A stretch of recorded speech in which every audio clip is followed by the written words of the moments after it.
안녕. 오늘 진짜 소름 돋는 비즈니스 이야기 한 개 해줄게. 너 예전에 할머니나 할아버지들이 손에다가 막 뾰족한 거 찌르고 계시던 거 본 적 있어? 맞아. 수지침이야.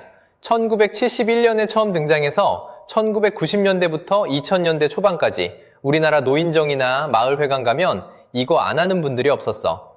공식적으로 자격증 딴 사람만 10,000명이 넘었고 전국에 지부가 160개나 있었거든.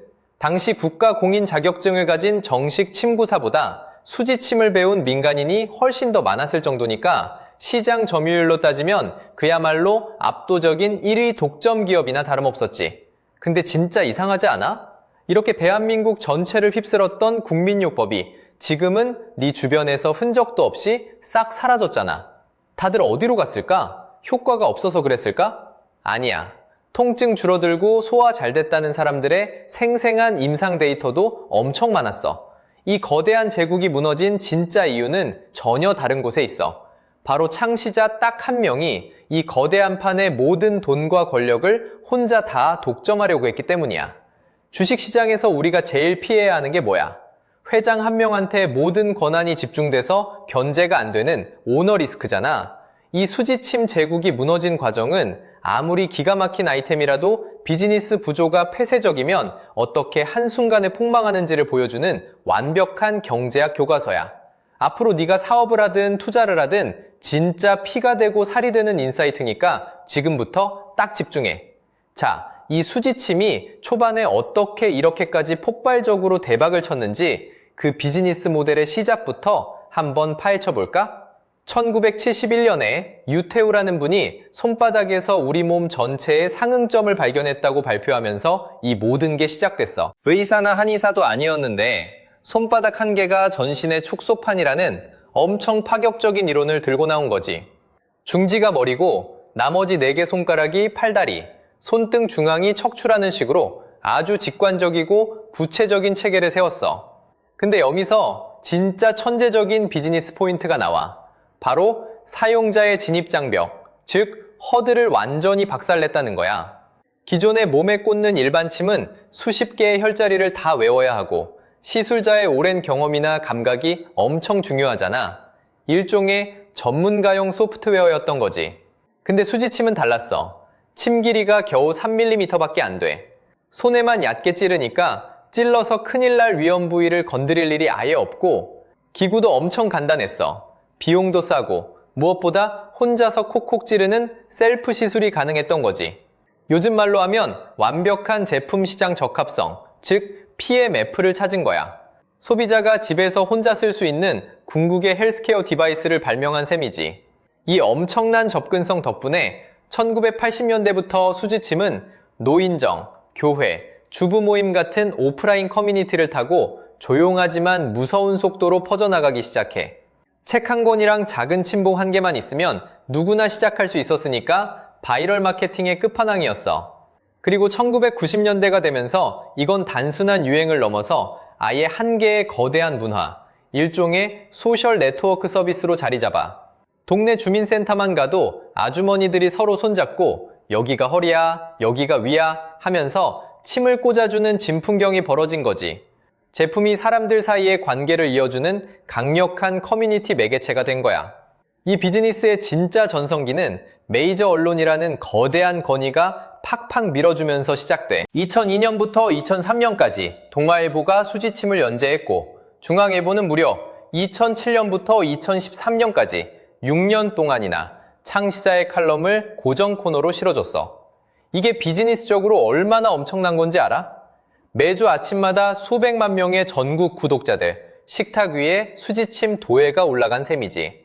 고객 획득 비용을 0원으로 만들면서 최고의 마케팅 채널을 공짜로 탄 거야.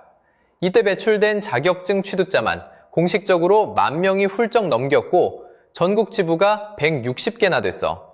민간요법 역사상 이렇게까지 거대하게 조직화된 프랜차이즈 성공 사례는 대한민국의 전무후무해.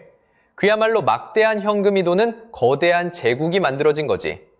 여기까지 들으면 당장 상장이라도 해야 할 것 같은 완벽한 비즈니스 스토리 같지? 하지만 이 거대한 조직을 붕괴시킨 치명적인 폭탄이 바로 이 완벽해 보이는 구조 안에 숨어 있었어. 자, 이제 진짜 소름 돋는 몰락의 이유, 그 지독하게 폐쇄적인 비즈니스 모델에 대해 파고들어 볼게. 아까 이 거대한 제국의 모든 수익과 권한이 단 한 명, 창시자의 손에 있었다고 했지? 이론을 만든 사람도 한 명, 가르치는 학회장도 한 명, 자격증 시험 주관자도 한 명, 교재 저자도 한 명, 심지어 침이나 뜸 같은 필수 시술 도구를 독점 공급하는 사람도 한 명이었어. 애플이 기기 만들고 iOS 통제하고 앱스토어 수수료 걷어가는 거랑 똑같은 완벽한 독점 생태계야. 이게 어떻게 가능했냐고? 국가 공인이 아니라 철저한 민간 자격증이었기 때문이야.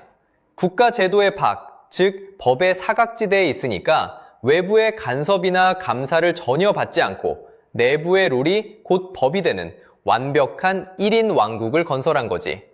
하지만 이런 1인 독점 체제는 결국 세 가지 치명적인 문제를 터뜨리며 스스로 조직을 붕괴시켰어. 첫 번째는 발전의 차단, 즉 연구개발의 부재야. 어떤 학문이나 기술이 살아남으려면 비판도 받고 수많은 사람들의 새로운 임상 데이터가 더해지면서 오픈소스로 진화해야 하잖아. 근데 여기서는 본부의 교재 내용에서 단 한 글자도 다르게 가르치면 안 됐어. 현장 강사가 임상에서 아무리 좋은 새로운 치료법을 발견해도 조직 내에서 반영될 수가 없는 구조였지. 이웃나라 일본이나 중국은 전통 요법들을 국가 제도 안으로 편입시키고 수많은 파생 유파를 인정하면서 세계보건기구 표준화까지 거쳤어. 파이를 키운 거지. 하지만 수지침은 창시자의 권위를 지키기 위해 외부 학자들의 검증을 거부했고 결국 창시자의 품 안에서 한 발짝도 나가지 못한 채 스스로 고인물이 되어버린 거야. 경쟁이 없으니 혁신도 사라진 거지.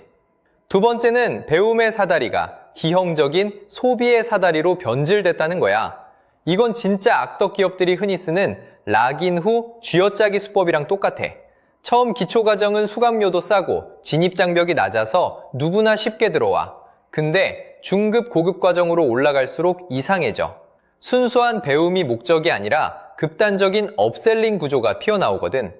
다음 단계를 배우려면 자꾸 본부에서 파는 비싼 전용 도구들을 강제로 세트로 사야 했어.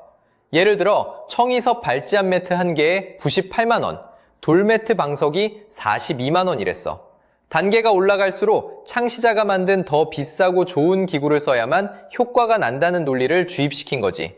순수하게 가족들 챙겨주고 남을 돕고 싶어서 시작했던 사람들이 이거 배운 거 써먹는 게 아니라 등급 올리려고 계속 기부 사느라 돈만 갖다 바치는 다단계 구조구나 하고 깨닫고 대거 이탈하기 시작했어. 세 번째, 이게 제일 치명적이야. 고객의 최종적인 보상 시스템이 아예 없었어. 기껏 수백만 원과 엄청난 시간을 들여 최고급 자격증을 따도 이게 절대 직업으로 연결될 수 없었어. 국가 공인이 아니니까 병원이나 한의원에 취업할 수도 없고 돈을 받고 다른 사람에게 시술하면 불법 무면허 의료행위가 돼서 고발당할 위험이 컸거든. 결국 기껏해야 자기만족용 취미나 돈 한 푼 못 받는 무료 봉사 수준에 머무를 수밖에 없었지. 직업적 비전, 즉 확실한 수익 창출이라는 보상체계가 없으니 누가 자기 인생을 걸고 이걸 계속 배우고 가르치겠어? 아무리 좋은 플랫폼이라도 판매자가 돈을 못 벌면 결국 다 떠나는 이커머스 생태계랑 완벽하게 똑같은 결말이야. 그리고 이 모든 골마있던 문제들이 2013년 무려 6년간 이어지던 중앙일보 칼럼 연재가 끝남과 동시에 한꺼번에 펑 터져버려. 최고의 무료 마케팅 채널이 닫히니까 신규 유입 파이프라인이 그날부로 딱 끊겼어. 게다가 설상가상으로 시대는 스마트폰과 유튜브 시대로 넘어갔잖아. 정보가 무료로 풀리는 시대가 왔는데 이 거대한 조직은 디지털 전환에 완벽하게 실패해버려. 온라인으로 지식을 풀면 자신들의 교재와 도구, 독점 판매권이 무너질까봐 두려웠던 거지.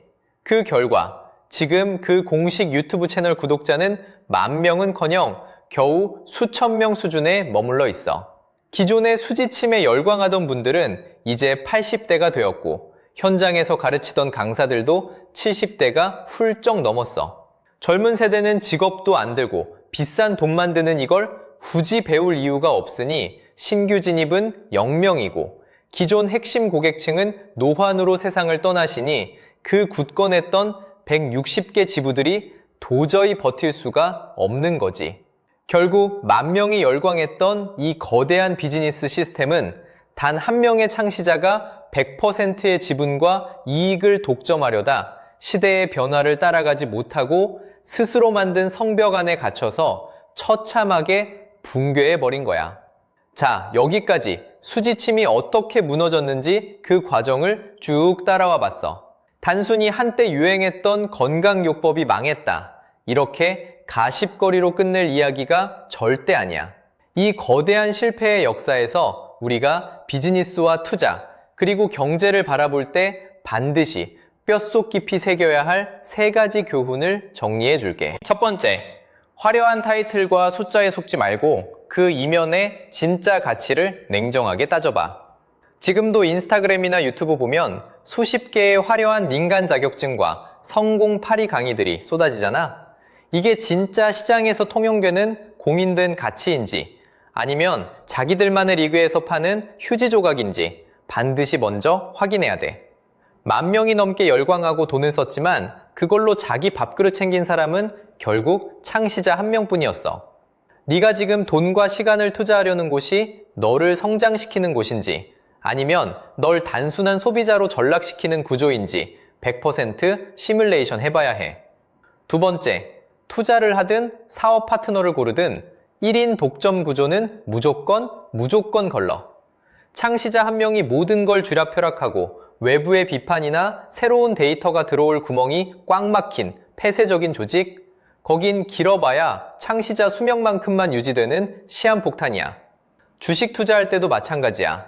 CEO 1명에게 모든 권한이 집중되어 있고 이사회의 견제장치나 혁신적인 오픈형 연구 개발 시스템이 없는 회사는 절대 장기 투자하면 안 돼.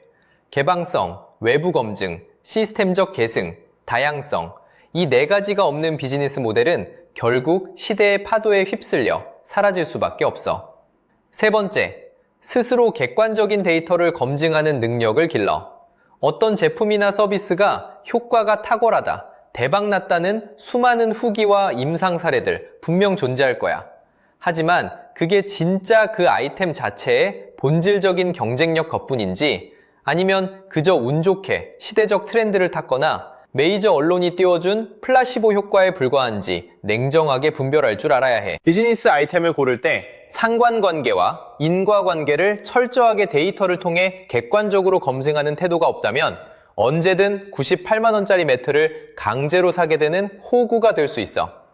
어때? 오늘 이야기 들어보니까 진짜 소름 돋지 않아? 한 명의 천재성으로 시작해서 거대한 제국을 세웠지만 결국 그 한 명이 모든 시스템을 독점하려다 모두가 공멸하게 된 비즈니스. 우리 주변 프랜차이즈나 이커머스 시장 혹은 주식 시장에서도 은근히 자주 보이는 패턴이지 않아? 오늘 내가 준비한 이야기는 여기까지야. 아무리 기발하고 좋은 아이템이라도 수익 구조와 비즈니스 모델이 썩어 있으면 결국 시장에서 퇴출당한다는 거 오늘 확실히 뼈저리게 느꼈지? 다음에도 네 지갑을 단단하게 지켜주고 세상을 보는 눈을 확 키워줄 진짜 날것의 경제 이야기로 찾아올게. 오늘 영상이 조금이라도 도움됐다면 구독이랑 좋아요 잊지 말고 우리 다음 영상에서 또 보자. 안녕.